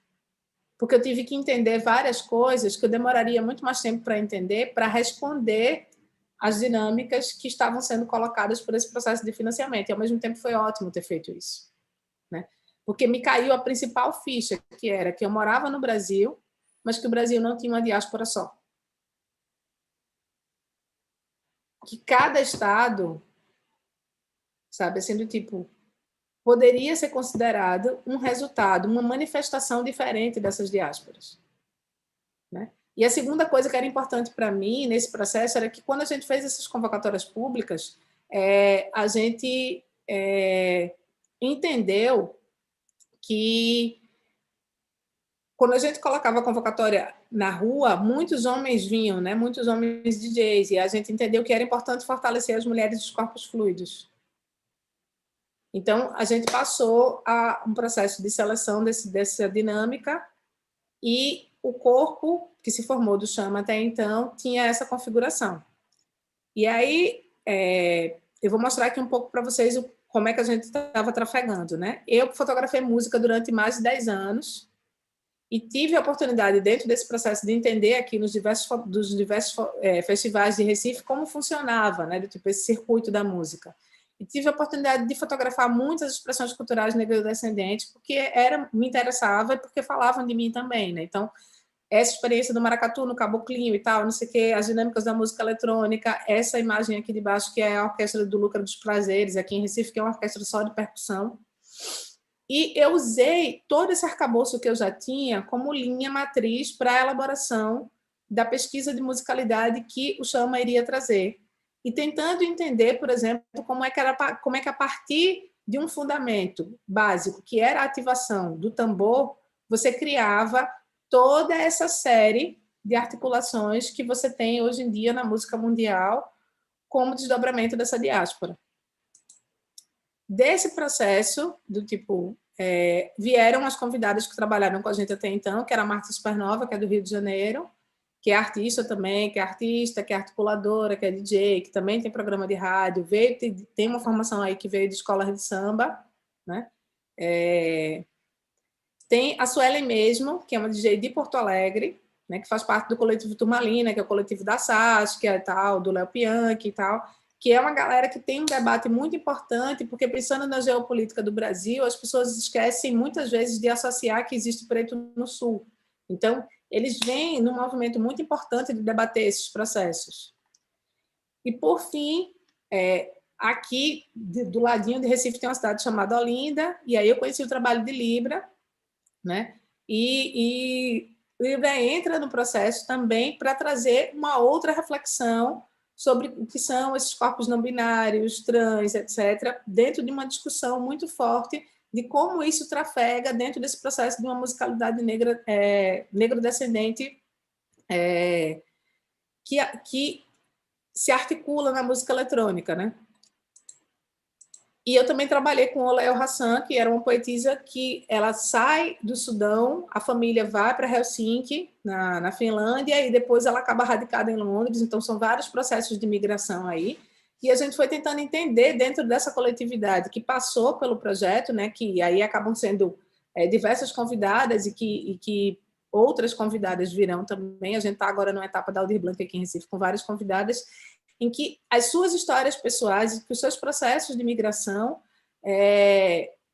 e que as suas formações pessoais acabam chegando como somatório dessa discussão para o projeto como um todo. Então, eu fiz essa apresentação coletiva, mas no momento de falar dos processos criativos delas, só elas que falam. Eu não falo por ninguém.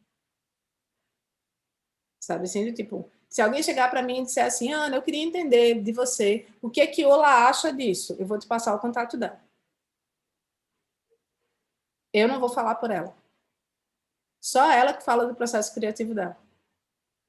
Então, os textos que a gente coloca no nosso Instagram e tal, não sei o quê, quando se relacionam com cada uma delas, é elas que escrevem. Sabe? Porque não faz sentido para mim entrar nesse modus operandi de representação. E aí a gente produziu o programa de rádio, que está no ar, tem 2 plataformas, tem essa que é do Mixcloud, que é mixcloud.com/chama-no-ar, e tem um SoundCloud, que é soundcloud.com/chama-no-ar, e cada programa é um episódio e tem um título, e o título parte de poemas que eu escrevi. Então, o primeiro é EP01, o elo costura no invisível, um levitar solto de si. Esse trecho, na verdade, que batiza o programa, vem de um processo que eu escrevi enquanto poema. Aí o segundo, cada rasgo no horizonte, a vista avisa um sinal de liberdade. Tá entendendo? Aí já vem de um segundo poema que eu escrevi, de uma história que eu ouvi falando que o desenho das tranças negras eram, na verdade, os desenhos que as mulheres faziam na cabeça das crianças para falar das rotas de fuga. Então, tem cada título desse, cada poema desse, se embrenha dentro de um histórico de experiências nossas com essas dinâmicas da diáspora. Entende? Então, os programas estão online, e aí eles são criados em processos que eu chamei de pulsos. Então, tem 3 pulsos iniciais, com a minha pesquisa de musicalidade da diáspora, em que eu entro mais como curadora, seletora, e o último pulso, que ele tem, esse último pulso, ele tem a mesma duração que os 3 primeiros pulsos iniciais, só que ele dura um pouco mais, porque ele vem com um depoimento de uma das meninas que são DJs e com a pesquisa sonora que elas desenvolvem nesse processo. E por que esse pulso é maior e ele dura o mesmo tempo que os 3 pulsos iniciais? Porque, no meu caso específico, eu construo pensando em pequenos micronúcleos de 10 a 12 minutos. Só que para uma DJ, tá entendendo assim? Essa temporalidade mais alargada é importante para que ela possa experimentar em termos de som, em termos de construção sonora, né? É óbvio que você tem DJs que fazem processos mais estruturais, como o Libra estava me ensinando um dia desses, e que conseguem fazer sets pequenos de 11, 12 minutos, com 1 minuto, meio minuto de cada música, só para mostrar como é que essas músicas, quais são as bases, quais são os núcleos mínimos dessas musicalidades. Mas, em geral, essa temporalidade estendida é importante para que a gente perceba por onde trafega essa sonoridade, né? E como essa sonoridade ativa o corpo no momento em que ela está sendo tocada. Então, a partir daí, a gente começou a entender uma série de códigos, de como uma série de códigos dessas comunidades negrodescendentes atravessavam a música, de, tipo assim, a importância dessa musicalidade, indo de um país para o outro.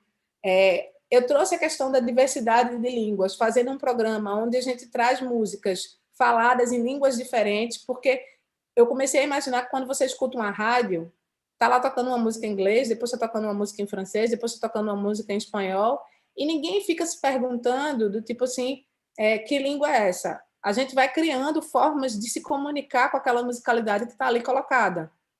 Então, para mim, o que interessa são essas estratégias, entendeu? Como é que você cria estratégias para lidar com o que você não conhece? Porque essa é a grande forma da gente romper com determinadas estruturas coloniais que pregam que a gente tem que ser uma coisa só. Então, essa basicamente é nessa estrutura que o Chama está funcionando. Até aqui a gente fez os programas de rádio e tem construído as coisas dessa maneira. Daqui em diante, na verdade, uma vez que a pandemia vá se abrindo, a ideia é que eu vá do tipo produzindo outros fluxos, que a gente vá criando outras estratégias e que eu vá trabalhando com outras etapas do projeto que até então, inclusive, estão mais guardadinhas porque não tiveram a chance ainda de se produzir. Por exemplo, eu tenho muita vontade, a partir de uma experiência que eu tive de ver o arquivo do Neil Kenlock, que era o fotógrafo dos Panteras Negras no Reino Unido, eu tenho muita vontade de documentar o cotidiano de criação de artistas negrodescendentes, entendeu? eu vou começar uma etapa aqui em Recife agora com essa Lei Aldir Blanc, né, do tipo, com as poetisas e ideias que a gente está convidando para essa etapa do Chama, mas eu tenho vontade de fazer isso em outros estados e em outros países também. Sabe assim? Do tipo, de documentar esse processo criativo. E aí é onde aquelas questões que eu falei no início chegam junto. Sabe assim? Quais são as éticas que se constroem, quais são as relações que você elabora quando você está fotografando as comunidades nas quais você circula. Pessoas que são próximas de você, ou pessoas que são ativadas socialmente pelos mesmos desafios que você é ativado. Entende? Então é isso, Mas está aí, o programa está aí, os programas duram em torno de 1 hora e meia. São programas que quase sempre são bem dançantes, porque é sobre isso também. É sobre jogar a energia lá para cima e sobre a gente falar do nosso desejo de que em algum momento a gente vai estar dançando junto de novo, né? Tipo, com bastante gente. E bem agarrado, e suando até morrer. Maravilhoso, é isso, Ana. Nossa, que honra você aqui com a gente. Muito obrigada. E que honra também ter sido convidada, né, para essa conversa. Colaborar com grupos de estudos é sempre muito bom. Vai enriquecer a conversa. Sempre, eu só queria... E aí, tipo assim, qualquer questão que vocês tenham, vocês podem me procurar e tal, e a gente vai trocando. Eu posso também, se vocês quiserem, obviamente, posso passar também os contatos das meninas do Chama, se em algum momento vocês quiserem conhecer os trabalhos delas individualmente, é bem importante também. Elas podem também participar e aí em algum momento dos grupos de estudo com vocês, compartilhar como é que são essas vivências delas, nos processos criativos delas de outras etapas, né? Porque é isso que a gente veio conversando no início, sobre ter esses coletivos que são núcleos mais fluidos também, então cada uma tem uma trajetória, cada uma tem seus próprios processos, são artistas também, do tipo, estão acionando esse lugar a partir de diásporas diferentes, né? E de regiões diferentes também, que pedem da gente, né? Tipo, outros modos de atuar, outros modos de circular, que a gente não tem, por exemplo, aqui em Recife. E aí eu posso também fazer essas pontes com outros artistas do Cintia Insurgente também, né, que são importantes também de dialogar com vocês. Queremos sim.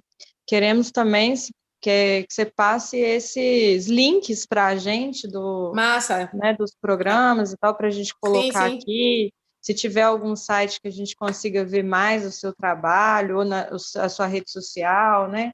Na verdade, tem um menino de Minas Gerais que está fazendo o meu site há 2 anos, Opa. Bichinho, assim, do tipo, eu sou a pessoa... Ai, gente, eu sou péssima nesse processo. Eu não consigo decidir colocar esse site no ar. E aí eles já estavam, tipo, amiga, vamos, né? Amiga, vamos. Mas às vezes a própria rede social, né? Ou de referências também de trabalhos que você acha sim, interessante. Sim, claro, posso fazer isso sim. Para a gente trocar tanto no grupo de estudo quanto aqui também na própria descrição a gente tem colocado essas referências. Sim. Eu acho legal, né, para as pessoas também. Com certeza. Por si só ampliarem aí essa conversa. Mas muito obrigada. Eu tô aqui com a minha toalhinha, porque Recife tá, tipo, derretendo. E eu tô de blusa de frio no verão, porque aqui deu uma esfriada boa. Não, aqui estamos 32 graus à noite.